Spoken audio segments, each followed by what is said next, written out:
What's up guys, Inshamida here, and today we have the 2013 Maserati GranTurismo GTS. We had this car for a bit under a week now, have been living with it on and off, and just thought I'd do a little quick review of it, a quick little drive. And you know what, let's just jump straight into it. The one thing I really like about this car is that it's designed by Pininfarina, which this car looks really nice in my opinion. And to be honest, for the price, also, you get these used for maybe about 35K, 30K. You can even find some around 25K region.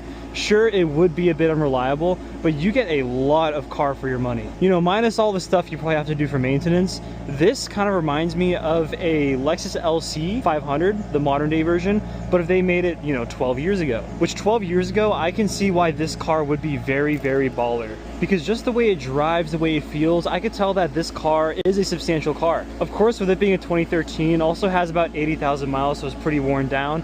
It does feel a bit loose, a bit worn down, but hey, it gives a really good experience, especially for the price limit. I think it's pretty sick. And you guys can probably hear it by now, it has a 4.7 liter V8. Not sure how much horsepower it has. I'll actually put it up on the screen right now, as well as the torque figure. But I've always fancied these GranTurismos just because of how they look. Again, designed by Pininfarina, very first Pininfarina designed car that I've driven. And for me, this car is nostalgic in many different ways, especially how the MC and MC Stradales look like. Again, I think this car just looks really nice. I think it is just very Italian. And without further ado, let's go ahead and drive it. I actually have to drop something off. You can see that in the passenger seat right there. And the first thing I notice is this car has an electronic door release, which for a 2013, that's pretty impressive. And over here, we see the interior, of course, old Italian car. The AC unit, that's very old in my opinion. That's like 2008. And this car does have a navigation replacement. It has a head unit replaced. It has Android Auto, but no Apple CarPlay. And of course, you know, having an iPhone, that's not very that nice, but it is what it is. And the one thing that I love about this car is the steering wheel, purely because this is just a reskinned F430 steering wheel, which I really like. I do think the steering wheel is a bit big, but hey, this is a Ferrari steering wheel, so who cares? And of course, with the column mounted shifter, it's very cool. Now, it's a very nice day out here, and of course, gonna have the windows down. The first thing I will say is the window switches are a bit finicky in the sense of there's no actual click of when the window is going automatically up or if you're just adjusting it up. So I guess that's just one little gripe that I have. Secondly, the steering does feel a bit loose. You know, don't know if that's just the car being, you know, an older car or if that's just the dynamics of this car, but the car is in sport mode and you can just see from, you know, this right here, pretty loose steering. But minus that, you can hear the car and it just sounds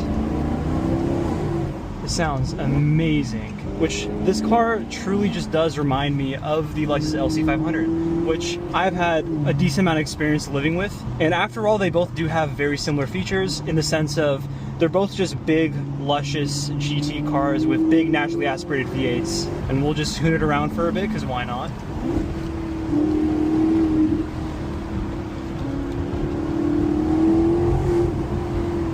And when it comes to driving dynamics, honestly, this car just doesn't have anything notable, but doesn't have anything bad about it. It just drives like how a performance car would drive like. But that sound is very nice. And you know, with the QV, Alpha does have column mounted shifters as well. And it just makes the experience feel so much cooler. The one thing I will say is the pedals of this car are, you know, some sort of brushed aluminum, which does look nice. Maybe I can do a little peek. There you go. But I do think that personally, the brake pedal and gas pedal are very close to each other. In the sense of, you know, when I drive normally, my feet are like this. The edge of my foot would hit the gas pedal a bit. My feet aren't super wide, but they aren't super narrow. Maybe they are a bit wider than normal. But that is a problem that I have. I don't know if that's a problem that other people have, but I do kind of have to shift my foot a bit more to the right to be able to really get on that gas. Does the car feel like it's very heavy in the corners? No. Does it feel like it's very light in the corners? No. The car just feels a bit loose. It feels like a GT car. It doesn't really feel like you can really hoon it in the corners. It's more like, you know, taking on some canyons and cruise. And I'll put the actual weight up on the screen here. Maybe I'm close, maybe I'm not. Another thing about this car is the gas tank.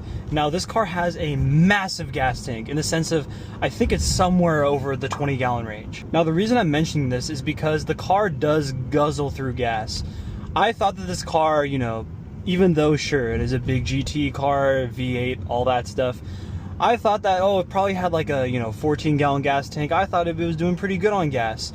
But then I filled the car up, and it was a lot of gallons that I had to fill up, and I can comfortably say that this car is it is a bit of a gas guzzler. Even with highway driving, I've driven this car to SF, just driven around the city, going to work and stuff, and after some time, we're already on half a tank. The time I did fill it up was when I came back from SF, which the car has only really been driven around the city and, to work and back, and we're already on half a tank, which the car wasn't really driven hard, it's just been driven normally. So I guess that says something. Of course, there is no MPG gauge in this generation of a car, but if I were to guess the MPG, I guess probably on average maybe about 11 or 12. Actually, maybe I'm being a bit too weird. I'd say including highway speeds, maybe around 15. So I guess just some like redeeming qualities about this car.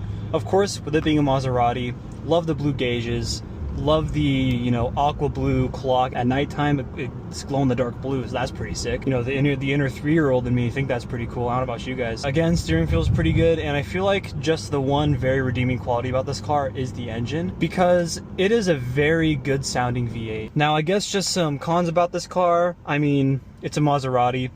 You could take that as both a pro and a con, but in the con in this sense would be that reliability issues, maintenance, all that stuff. And I honestly think that without this V8, this car would just be an all-right car. This probably isn't the best example. Like I said, the car has over 80,000 miles, but that's just what I think. Also, one other big, really, I guess, unique quality about this car is this headliner is one of the nicest headliners I've ever felt in any car ever. They just use this really plush, nice, soft Alcantara, which feels really nice. You could just see the quality of it probably through the camera. Hopefully you can see it, but dang, So again, very nice, big, luxurious car with a big V8. It is honestly what you'd expect out of it. Ooh, look at that clown shoe. And like I said before, you can get these for about 30K. Even the MCs, which I think look really, really nice, you can get those for literally the same price as the GTSs. With even sub 30,000 miles, it's kind of crazy. But I feel like that'd be a cool car to own. This car has actually been decently solid when it comes to reliability.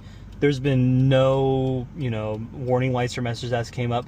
Besides the TPMS sensor that comes up really occasionally when you're at a standstill. The TPMS sensor comes up, and then once you're driving, it goes away. It's very strange, but whatever. It's not that big of a problem, who cares? You can even get these in pretty cool interior colors. There's this, of course, just like red, tan, but in black, just looks like a standard car, but in red or tan, they put a lot of leather everywhere. Very cool. So yeah, that's just my quick little review of this car. Only drove it around for a bit. Those are just my first initial impressions. Would I say this car gave like an outstanding experience for me? Wouldn't say so. Would I say that I underestimated it? Would I say that I overestimated it? Not really. To be honest, your thoughts about this car is probably what it is. The one thing though, it is a very good bang for the buck. Of course, it is a Maserati. Don't know how reliability is for these, since haven't really, taken care of that. But you can get these for, sub 30K with 30,000 miles. I think that's pretty good. I guess one more thing though, flip up key. A luxurious car, a Maserati with a flip up key. 2013, don't know if, a lot of cars had push to start back then, but I knew that the F430s did, so maybe they kind of just downgraded for the Maseratis. I don't know. But yeah, that's my quick review of this car. Looks great. Let me know if you guys have any questions in the comments. I know I probably didn't answer a lot of questions. I was kind of just yapping on my way here, but hopefully you guys enjoyed, and I'll see you guys next time.